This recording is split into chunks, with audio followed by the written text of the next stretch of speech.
Evangelho de Mateus, capítulo 23, versículo 9. Aqui na terra não chamem ninguém de pai, porque só um é o Pai de vocês, aquele que está nos céus. Só isso, só esse versículo. Vou ler mais uma vez. Aqui na terra não chamem ninguém de pai, porque só um é o Pai de vocês, aquele que está nos céus. O tema da mensagem essa noite é a resposta para uma pergunta que inclusive já me fizeram, principalmente nessa semana, onde recebemos a notícia do líder máximo da Igreja Católica, que faleceu, o Papa Francisco. Ele morreu. Então muitos acabam tendo dúvida, né? Por que na igreja evangélica não existe um Papa? Então esse é o tema, por que não temos um Papa? O versículo que nós acabamos de ler, ele já explica, mas nós vamos explanar um pouco mais. Você vai ver na palavra de Deus muitos outros textos que vão embasar a nossa confissão de fé.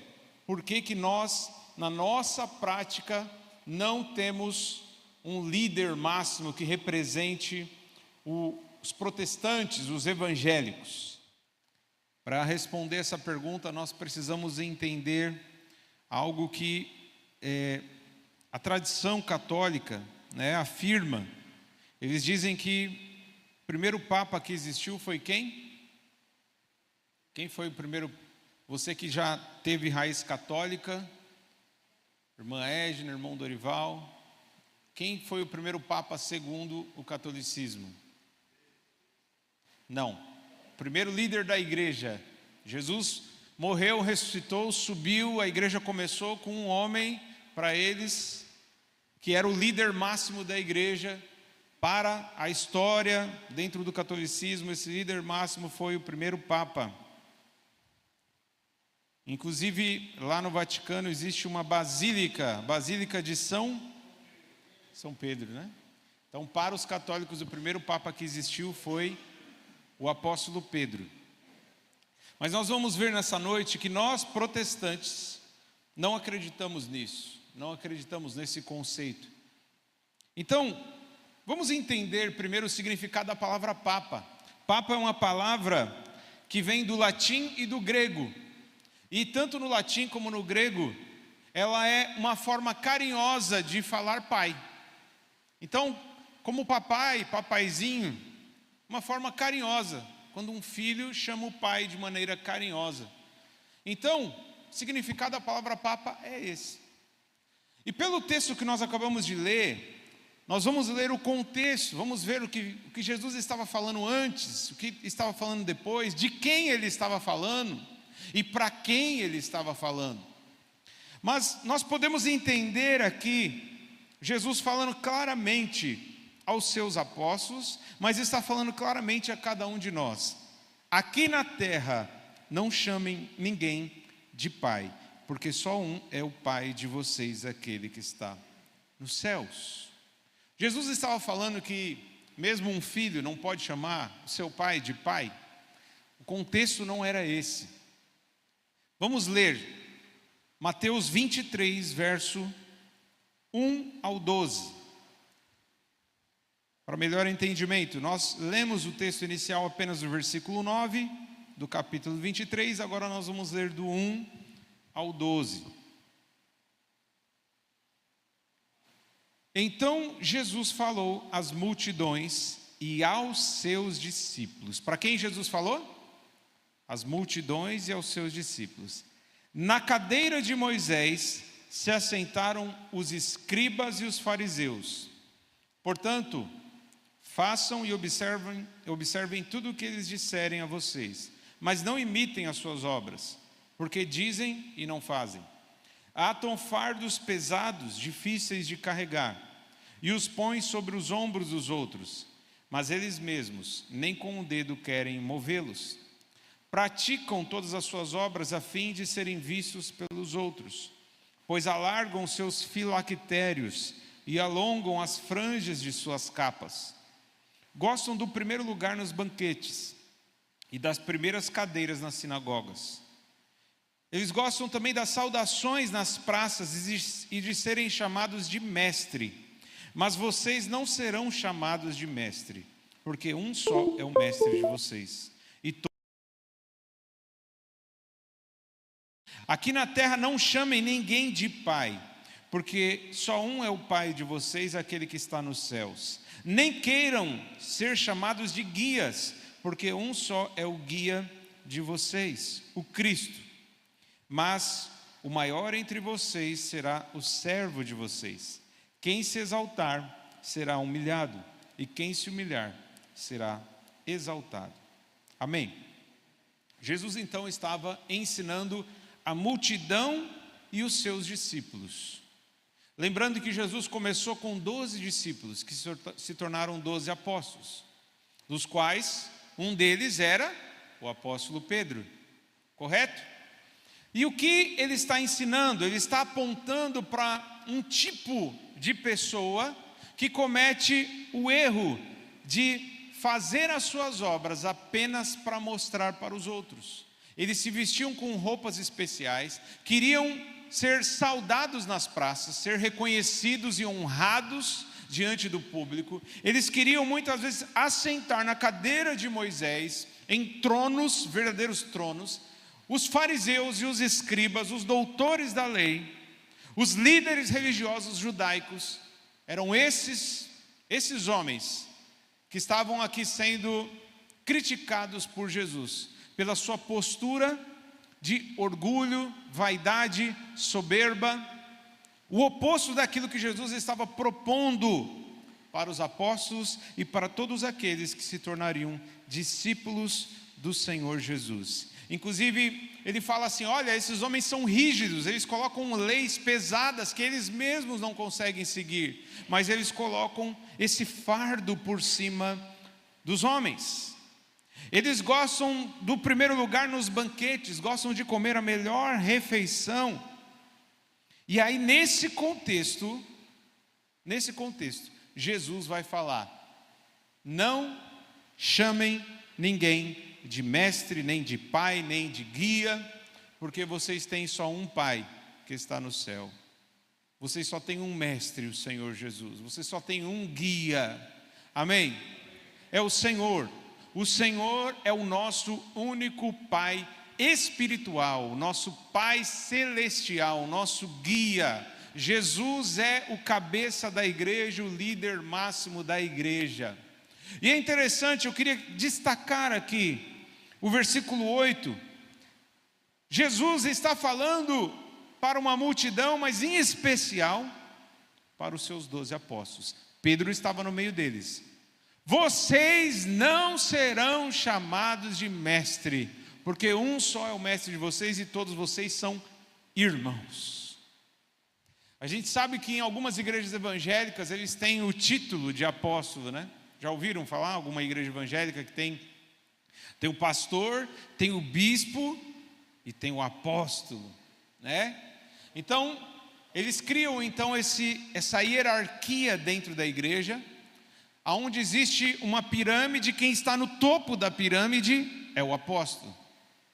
E se realmente fosse assim que Jesus estivesse propondo para a igreja, os 12 apóstolos, que foram os primeiros, os originais, os verdadeiros, eles de fato seriam os mais dignos de ser honrados e reconhecidos e respeitados como pessoas especiais, mas Jesus ensinou para eles, e não ensinou um conceito que ele mesmo não vivia, porque o próprio Senhor Jesus disse: eu, apesar de ser Senhor e Mestre, eu vim aqui não para ser servido, mas para servir e dar a minha vida em resgate de muitos. Basta ao discípulo ser como seu mestre. Jesus o tempo todo ensinava aos seus apóstolos que por mais que eles se tornaram os primeiros líderes da igreja, eles deveriam ser tratados e chamados como irmãos. Então, aqui na igreja tem pessoas que chamam eu e o pastor Rafael de pastores. Tem outros que nos chamam de irmãos, e nós já explicamos várias vezes, você pode chamar da maneira que você quiser. Mas nós nos consideramos como irmãos. nós somos todos aqui irmãos. Existem alguns que ficam ali na recepção, existem aqueles que dão aula na escolinha, existem aqueles que, às vezes, alguns domingos fazem a cantina, tem os que ficam no som, no projetor, tem quem canta, mas todos nós somos irmãos. E qualquer outro evangélico, não importa o tempo que está pregando, mesmo que seja um daqueles evangelistas que lotam estádios, ele deve ser chamado de irmão. Existem muitos pastores que se consideram representantes, da fé evangélica, porque são presidentes de convenções, porque são líderes de organizações, união de pastores, e falam assim: eu sou líder de mais de 1000 pastores, a convenção dos pastores de tal igreja, de outra igreja, eu sou o líder. Mas o próprio apóstolo Pedro, ele foi ensinado, assim como os demais: não permitam que alguém chame vocês de mestre, de pai, de rabi, de guia, porque todos vocês são irmãos. Amém? Então esse é o contexto. Lembrando que papa significa papai.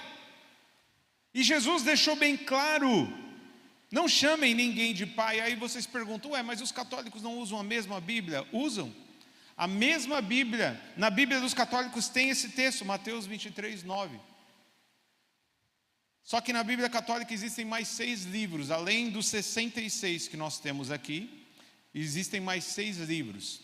Mas não é essa a questão que faz eles interpretarem de maneira diferente. Para o catolicismo, a fonte de regra para a igreja não é a Bíblia. A Bíblia, ela é usada, ela é respeitada como palavra de Deus, mas para o catolicismo, a palavra do Papa, a tradição da igreja, ela tem um poder maior do que a Bíblia, a palavra de Deus. Inclusive, eu já conversei com muitos católicos e muitos, eles afirmam dessa forma. Eu já vi muitos padres falarem isso também. Vocês evangélicos falam tanto da Bíblia, mas a Bíblia que vocês têm é produto da igreja, foi a igreja que fez. E a igreja fez, e existe uma hierarquia, existe uma autoridade máxima que é o Papa, e o que ele fala, nós temos que entender, segundo os católicos, que o Papa falando, ele é o representante de Deus na terra, é como se fosse Deus usando a vida dele para trazer direcionamento, para trazer orientação. Então a palavra do Papa, se tiver que escolher entre a palavra do Papa e a Bíblia, eles vão ficar com a palavra do Papa. Então, nós sabemos que o Papa Francisco, em especial, ele foi diferente dos demais papas, nessa questão de vaidade, nessa questão de orgulho, porque ele abriu mão de morar no palácio. Existia um palácio papal, que ele abriu mão de morar, e morava num lugar simples, que era como se fosse um hotel, uma pousada bem simples, e ele decidiu então viver de maneira humilde, de maneira simples. Foi um papa diferente dos anteriores, que de fato quis mudar e revolucionar, tirar alguns erros, alguns focos errados na Igreja Católica. De fato, ele foi um exemplo de humildade. Porém, nós sabemos, até vendo nos noticiários, em cada lugar que ele ia, ele era ovacionado, ele era admirado, ele era saudado, ele era cumprimentado como se fosse uma pessoa especial. E Jesus deixou bem claro para o próprio apóstolo Pedro. O próprio apóstolo Pedro: você, Pedro, não é melhor do que ninguém, você não é especial, você não deve ser, e nem aceitar que alguém te chame de pai, que alguém te chame de mestre. Vocês são irmãos, vocês só têm um Senhor, vocês só têm um Pai, é aquele que está no céu. Amém? Pedro foi o primeiro Papa. Vamos lá, Mateus 16, 18. Da onde os católicos, eles defendem a bíblica, para eles defenderem que Pedro foi o primeiro Papa, e essa base que é o diálogo entre Jesus e Pedro. Ele diz: também eu lhes digo que você é Pedro, e sobre esta pedra edificarei a minha igreja, e as portas do inferno não prevalecerão contra ela. Esse é o versículo, não é o único, mas é o principal versículo que a Igreja Católica se baseia no conceito de que Pedro foi o primeiro Papa. Jesus edificou a igreja falando para Pedro: Pedro, tu és Pedro. E lembrando que Pedro, ele não tinha esse nome. O nome dele era Simão. Ele recebeu esse, como se fosse um apelido ou um codinome do próprio Jesus. E o significado de Pedro é rocha, pedra. Então ele diz: Pedro, tu és uma pedra, e sobre esta pedra edificarei a igreja, e as portas do inferno não prevalecerão contra ela. Como a Igreja Católica interpreta esse texto? Sobre esta pedra, que é você, Pedro.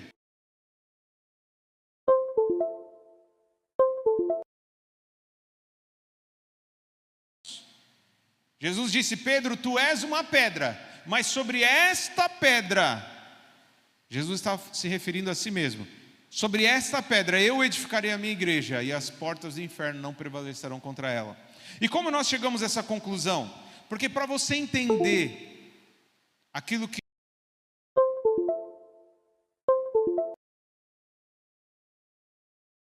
analisar tudo o que a Bíblia fala sobre aquele assunto. Eu não posso pegar um versículo e criar uma doutrina baseada num versículo, porque não é suficiente para um bom entendimento. E nós vamos ver que o próprio apóstolo Pedro vai explicar que a pedra que a igreja foi edificada não é ele, sim Jesus. O próprio apóstolo Pedro, ele vai refutar o conceito de que ele é a pedra que edificou a igreja. Atos capítulo 4, versículo 11. Atos 4, 11 até o 12. Presta atenção, meu irmão. Pedro está pregando, e olha o que ele diz: esse Jesus é a pedra que vocês, os construtores, rejeitaram, mas ele veio a ser a pedra angular.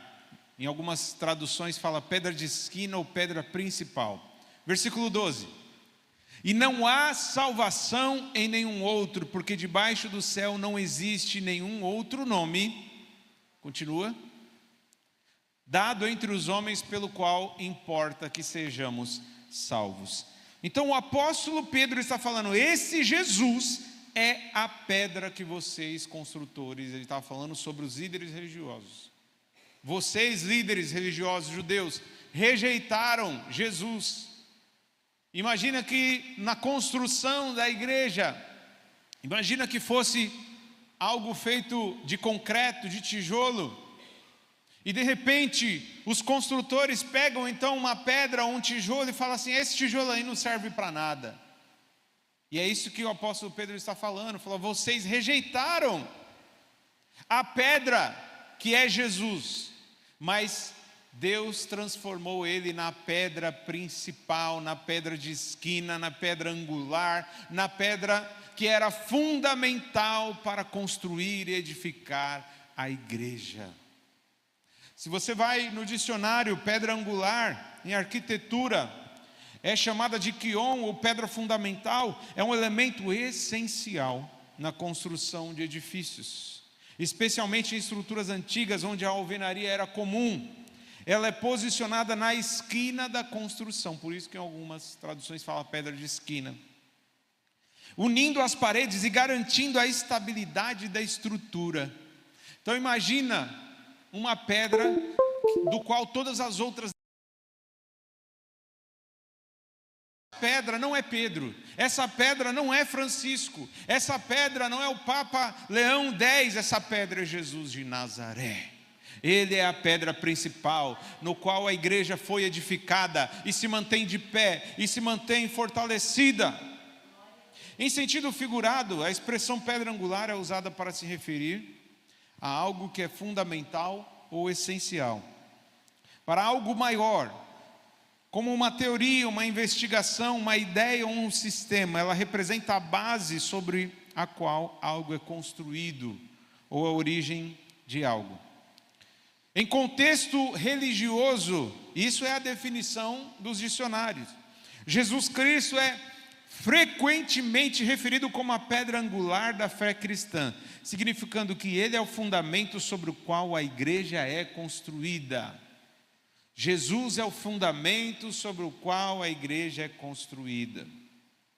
Vamos para 1 Pedro capítulo 2, versículo 4. O apóstolo Pedro, que para nós foi um grande homem de Deus,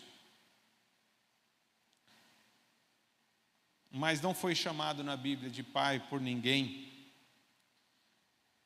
Veja comigo, versículo 4 até o 8. Vocês têm se aproximado de Cristo, a pedra viva.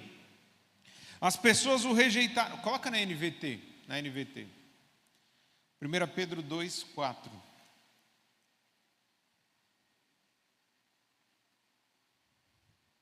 Isso. Vocês têm se aproximado de Cristo, a pedra viva. As pessoas o rejeitaram, mas Deus o escolheu para lhe conceder grande honra. E vocês também são pedras vivas, com as quais um templo espiritual é edificado. Além disso, são sacerdotes santos. Por meio de Jesus Cristo, oferecem sacrifícios espirituais que agradam a Deus. Como dizem as Escrituras, ponham em Sião uma pedra angular, escolhida para grande honra. Quem confiar nela jamais será envergonhado. Sim, vocês os que creem, reconhecem a honra que lhe é devida. Mas para os que não creem, a pedra que os construtores rejeitaram se tornou a pedra angular. E também ele é a pedra de tropeço, rocha que faz as pessoas caírem. Tropeçam porque não obedecem à palavra e, portanto, deparam com um destino planejado para elas. Então o apóstolo Pedro aqui agora na sua carta, primeiro nós vemos o apóstolo Pedro através do relato de Lucas, que escreveu o livro de Atos dos Apóstolos. Então em Atos nós vemos na pregação de Pedro, ele defendendo que Jesus é a pedra principal. E aqui nós vemos na carta do próprio apóstolo Pedro, que Jesus é a pedra viva, a pedra principal, é a pedra que edificou a igreja. E nós somos também como pedrinhas vivas, tijolinhos vivos. Mas todos nós, seja pastor, seja diácono, seja cantor, seja intercessor, seja músico, seja porteiro, todos nós dependemos da pedra principal, Jesus de Nazaré. O apóstolo Paulo também vai falar sobre a pedra principal. Efésios 2,19, volta para Nova Almeida atualizada. Efésios 2,19.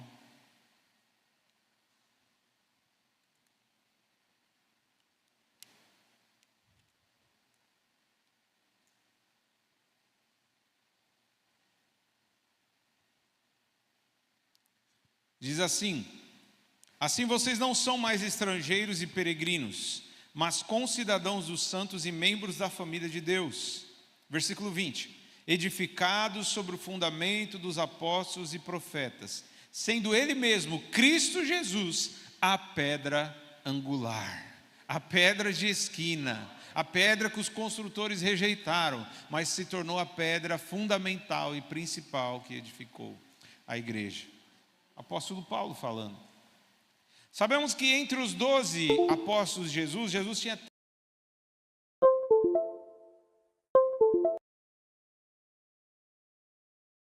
e dos 3, Jesus tinha um que ele era mais íntimo. Sabe quem era? Entre Pedro, Tiago e João, quem era o discípulo que era mais íntimo? Mais chegado do que os 3? Quem? João. Então, se fosse para escolher um apóstolo, por questão de proximidade com Jesus, intimidade com Jesus, se é que Jesus tivesse estabelecido esse conceito papal, tratando os seus apóstolos como papas, como pais espirituais, João era o mais íntimo e não o apóstolo Pedro. E nós vamos ver isso em João 21, 20. João 21, 20, na NVT. Eu acho que é melhor hoje você, só para a gente ganhar tempo, depois você ensina o nosso discípulo. João 21, 20, na NVT. que o tempo já se avançou. Diz assim: Pedro se virou e viu atrás deles o discípulo a quem Jesus amava, aquele que havia se reclinado perto de Jesus durante a ceia e perguntado: Senhor, quem o trairá? Pedro perguntou a Jesus: Senhor, e quanto a ele? Jesus respondeu: se eu quiser que ele permaneça vivo até eu voltar, o que lhe importa? Quanto a você, siga-me. Por isso espalhou-se entre a comunidade dos irmãos o rumor de que esse discípulo não morreria.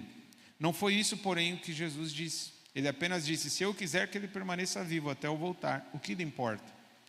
Este é o discípulo que dá testemunho desses acontecimentos e que os registrou aqui, e sabemos que seu relato é fiel.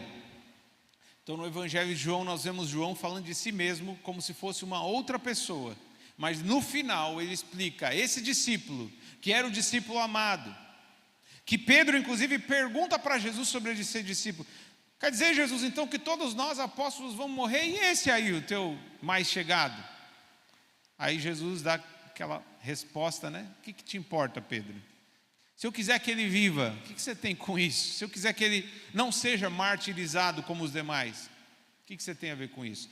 Contudo, Jesus não estava dizendo que ele não ia morrer, mas Jesus estava só mostrando que ele poderia fazer isso e Pedro não teria o que questionar. E no final ele vai dizer: esse discípulo é aquele que dá testemunho e que registrou o que está escrito no Evangelho de João. Então, obviamente, está falando sobre João, um dos 12 apóstolos. É interessante que o apóstolo Paulo nem era um dos 12 apóstolos, mas ele deu uma bronca no Papa, segundo os católicos. Isso nos nossos dias é inadmissível. Nós sabemos que agora, a partir de hoje, parece que começou então o velório, né, do Papa, que vai se estender até sábado. E pelo que eu pesquisei, os cardeais, que são a maioria arcebispos ou bispos de arquidioceses, que são igrejas em regiões estratégicas, são às vezes as grandes igrejas católicas, os arcebispos que têm uma responsabilidade maior, são normalmente nomeados pelo Papa como cardeais. E só no Brasil, se eu não me engano, são 6 ou 7 cardeais que podem votar e escolher o novo Papa, e eles também podem ser escolhido como novo Papa. Tem 6 ou 7 cardeais brasileiros que têm a chance de se tornar o novo Papa. E imagina um cardeal chegar, ou alguém até abaixo de um cardeal chegar no Papa e começar a dar uma bronca no Papa: olha, Papa, você fez isso, você foi hipócrita. Imagina isso. Porque foi isso que o apóstolo Paulo fez. O apóstolo Paulo nem era um dos 12, nem andou com Jesus assim como os 12 andaram. Gálatas 2:11, acompanhe comigo. Foi o apóstolo Paulo que escreveu a carta aos Gálatas, e olha o que ele diz a respeito de Pedro. Mas quando Pedro veio a Antioquia, tive de opor-me a ele abertamente, pois o que ele fez foi muito errado. No começo, quando chegou, ele comia com os gentios. Mais tarde, porém, quando vieram alguns amigos de Tiago, começou a se afastar, com medo daqueles que insistiam na necessidade de circuncisão. Como resultado, outros judeus imitaram a hipocrisia de Pedro, e até mesmo Barnabé se deixou levar por ela.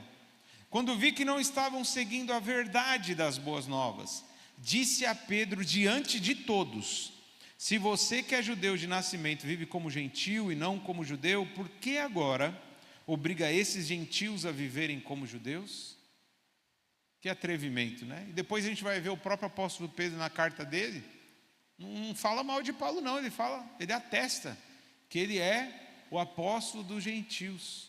Ele aceitou a bronca, porque Pedro sabia que ele não era mais do que ninguém, que ele não era superior aos outros apóstolos, nem mesmo superior ao apóstolo Paulo, aquele que se considera como apóstolo que nasceu fora do tempo. Quem liderava a igreja então? E como a igreja evangélica é liderada hoje? já que vocês não acreditam, vocês evangélicos não acreditam no Papa, que tem que ter um líder máximo, uma autoridade máxima, como deve ser então a igreja liderada? Atos 15, 6, na NAA, nós vamos entender quem liderava a igreja, a primeira igreja. Atos 15, 6 diz assim: então os apóstolos e os presbíteros se reuniram para examinar a questão. Havendo grande debate, Pedro tomou a palavra e disse: irmãos, vocês sabem que desde há muito tempo Deus me escolheu entre vocês para que da minha boca os gentios ouvissem a palavra do evangelho e crescem. Então, até aqui, nós vemos no primeiro versículo que tanto os apóstolos como os presbíteros, que eram anciãos, homens mais experientes, mais velhos, eles lideravam a igreja e examinaram uma questão, um problema que foi levantado lá em Atos 15. Esse problema foi levantado por Paulo e Barnabé a respeito da circuncisão. Alguns judeus queriam obrigar os novos cristãos a se circuncidar. Então isso foi levado aos líderes da igreja. E olha que interessante, para quem não gosta de debate, de discussão, havia grande debate. Põe aí o versículo 7. Havendo grande debate, então a igreja era liderada por um presbitério, composto por apóstolos e presbíteros, e muitas vezes decidiam coisas na base da discussão, na base dos debates. E aí Pedro então educadamente pediu a palavra e falou: vocês sabem o chamado que Deus me deu para ser um evangelista, além de apóstolo, né, de pregar o evangelho aos gentios. Ele inicialmente, né, foi chamado então para pregar aos gentios. Depois ele focou nos judeus e Paulo se tornou apóstolo dos gentios. Agora, nesse mesmo debate, nessa mesma discussão que Pedro dá a posição dele, não foi a palavra de Pedro a última. A última palavra não veio de Pedro, mas sim de Tiago, que nem era um dos 12. Era o irmão do Senhor Jesus, que liderava a igreja em Jerusalém. Atos 15, 13. Atos 15, 13. Você sabe quem escreveu a carta de Tiago? Foi Tiago, o irmão do Senhor Jesus, filho de Maria, filho de José. Ele escreveu a carta de Tiago e ele era um dos líderes da igreja em Jerusalém.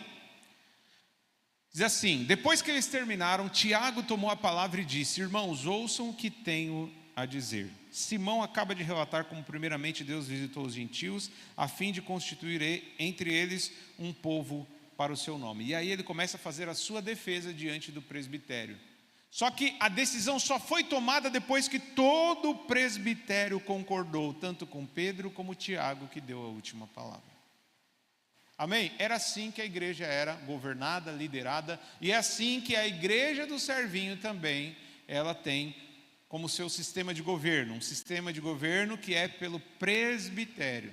Eu não mando em nada sozinho, Rafael não manda em nada sozinho. Existe um presbitério que é formado por alguns diáconos e mais os 2 pastores da igreja. E as decisões são tomadas por esse grupo, muitas vezes em votação. Eu já falei coisas que muitas vezes o grupo do presbitério não concordou e não foi aprovado. E o Rafael a mesma coisa. Então, é assim que a maioria das igrejas evangélicas sérias tem como sistema de governo, baseando-se então no sistema presbiteriano aqui em Atos 15. Não tem a ver com a igreja presbiteriana. Apesar deles seguirem também esse modelo, mas é o modelo dos apóstolos e presbíteros da igreja. Olha comigo Gálatas 2, 9, na nova tradução na linguagem de hoje, NTLH. Gálatas 2, 9. Nós já estamos terminando, amado irmão, tenha paciência. Gálatas 2, 9 até o 10 diz assim: por isso Tiago, Pedro e João, que eram considerados os líderes da igreja, reconheceram que Deus tinha dado essa tarefa, que Deus me tinha dado essa tarefa especial. E como sinal de que éramos todos companheiros, eles deram a mim e a Barnabé um aperto de mãos. E todos nós combinamos que eu e Barnabé iríamos trabalhar entre os não-judeus e eles entre os judeus. eles nos pediram só uma coisa: que lembrássemos dos pobres das igrejas deles. E isso eu sempre tenho procurado fazer. Aqui é Paulo, apóstolo, falando. Ele diz que Tiago, Pedro e João eram considerados, em algumas traduções fala colunas da igreja, líderes da igreja.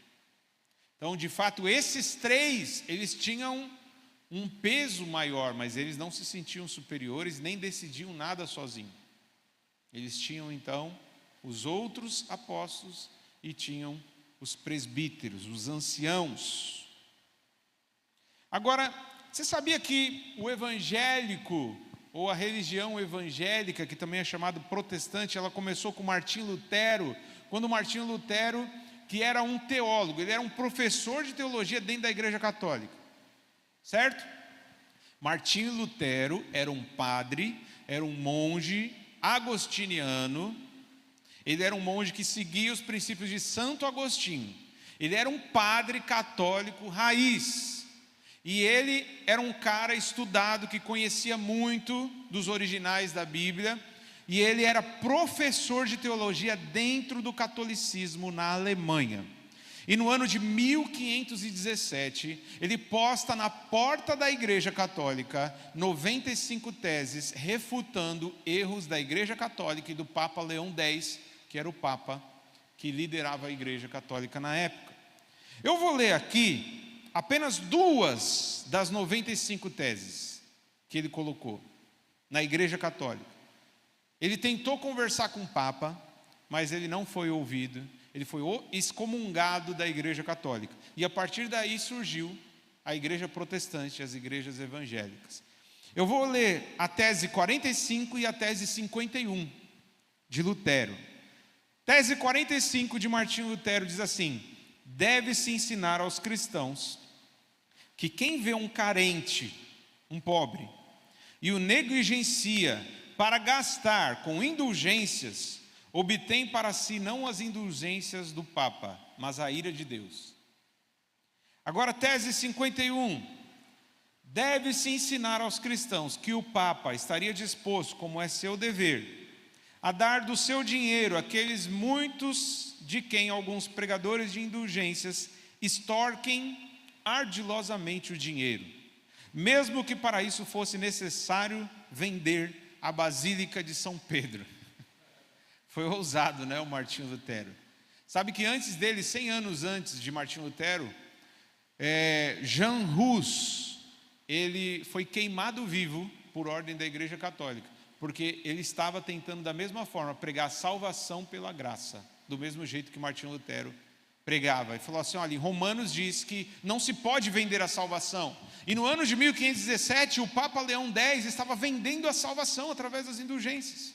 Ele entregava um documento, se a pessoa pagava, para a própria pessoa ser salva, ou até as pessoas que já morreram. Às vezes você tinha um parente que morreu, você fala: eu quero que essa pessoa que morreu seja salva. Tudo bem, é só você comprar aqui, nós estamos vendendo a indulgência que vai garantir a salvação do seu parente, do seu familiar. Quando Martim Lutero, que era um professor de teologia, que conhecia a Bíblia, viu isso, e o povo simples não tinha acesso, porque a Bíblia não estava traduzida. Somente os padres e somente os professores tinham acesso à leitura bíblica. Martim Lutero viu assim: não, mas espera aí, a salvação é de graça, como que a gente está vendendo? Então, ele escreve 95 teses, falando sobre vários pontos, mas em especial sobre essa questão, condenando a venda da salvação por meio de indulgência. E por que o Papa Leão X ele começou a fazer esse sistema de arrecadação, vendendo a salvação por meio de indulgência? Porque eles queriam reformar a Basílica de São Pedro. E nós vemos hoje que no Vaticano, que se tornou um país independente, é uma cidade dentro da Itália que se tornou um país independente. Eles têm um governo próprio não só da igreja, mas do país chamado Vaticano. É um dos maiores impérios. Sabemos que o Bispo Macedo tentou imitar, né? Está aí no caminho tentando chegar perto. Mas, gente, é totalmente diferente daquilo que Jesus ensinou. O foco do Evangelho não deve ser a arrecadação de dinheiro. Nós arrecadamos dinheiro aqui para ajudar os necessitados e pagar as contas aqui. Agora, ninguém vende salvação. A salvação é de graça. Milagres são de graça, cura é de graça, a pregação mesmo é de graça. Porque nós recebemos de graça e não podemos receber de graça e sair vendendo. Então, Martinho Lutero foi o precursor da religião protestante, da fé evangélica. E ele então protestou contra um papa, ele foi ousado para protestar contra um papa, a respeito dos erros e desvios da igreja. Mas como eu falei, para a igreja católica, que para nós evangélicos começou por volta do ano 300 depois de Cristo, foi através do imperador Constantino, o imperador romano, que quis misturar os costumes dos romanos com o cristianismo. Então, para nós evangélicos, o catolicismo sempre priorizou a tradição e a autoridade do Papa. Mas para nós, a autoridade máxima é a palavra de Deus. Amém? Pode ter milhares de igrejas evangélicas espalhadas por aí, com divergências, porque é uma das críticas que os católicos fazem a nós, né? Ah, vocês evangélicos falam tanto que vocês estão certos, né? E por que tem tanta igreja? Em cada esquina tem uma igreja evangélica, e cada um que não concorda com alguma coisa, sai, monta uma igreja, abre uma igreja, não é? Esquece que em próprio Apocalipse fala sobre as 7 igrejas da Ásia, cada uma com uma característica, cada uma com um defeito e com uma qualidade. Cada igreja evangélica está espalhada pelo Brasil e pelo mundo, tem defeitos e qualidades. Mas se é uma igreja que é pautada na palavra de Deus, se o evangelho é pregado gratuitamente, meu irmão, então a vontade do Senhor está sendo realizada. O plano que o Senhor Jesus tinha desde o princípio está sendo realizado, que o evangelho fosse pregado a todas as nações, gratuitamente. Que homens e mulheres fizessem discípulos de todas as nações, batizando, ensinando, levando eles para mais perto de Jesus. Colossenses 1:17 na NAA. Segura aí, meu irmão. Colossenses 1:17 na NAA diz assim: Ele é antes de todas as coisas, nele tudo subsiste. Ele é a cabeça do corpo, que é a igreja. Ele é o princípio, o primogênito dentre os mortos, para ter a primazia em todas as coisas. É Jesus, meu irmão. Jesus é o líder, Jesus é o cabeça da igreja. Todos nós, seja pastores ou não, estamos debaixo da autoridade de Jesus. Mateus 23:9. Para nós finalizarmos, vamos ler novamente o texto base.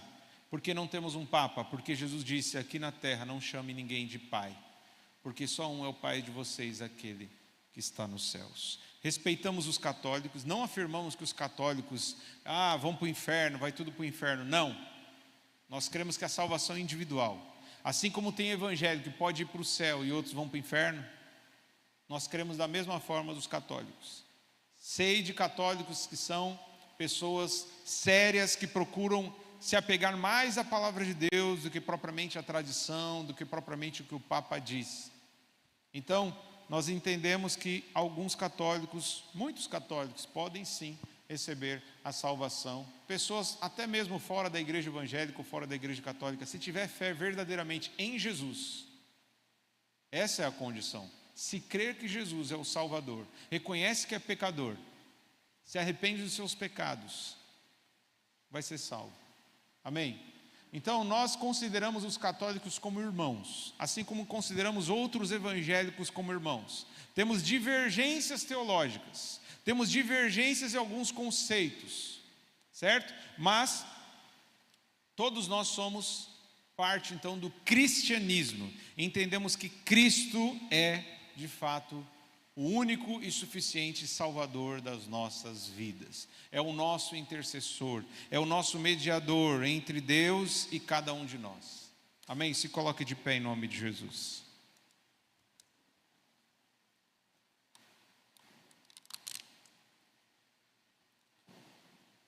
É triste, né? Saber que um homem que se dedicou, se sacrificou, veio a falecer devido a complicações, enfermidades, a própria idade. Mas é uma realidade, né? Isso mostra o quão iguais nós somos. Como dizem, né? Não importa se é rico, se é pobre, se é poderoso ou não. Todos nós, depois que morremos, vamos ser comidos por bichos, sim ou não? A não ser aqueles que são cremados, mas, ou seja, o destino é o mesmo. É o mesmo. Vai se decompor de alguma forma o nosso corpo. Não vamos levar nada. Da mesma forma que viemos, vamos ir embora, sem levar nada. O Papa ou qualquer outro pode ser enterrado com alguns pertences, mas ele não vai conseguir levar os pertences para a eternidade. Amém? Então, todos nós somos irmãos e temos um Pai celestial, que está nos céus, mas que também habita dentro de cada um de nós. Oremos ao Senhor.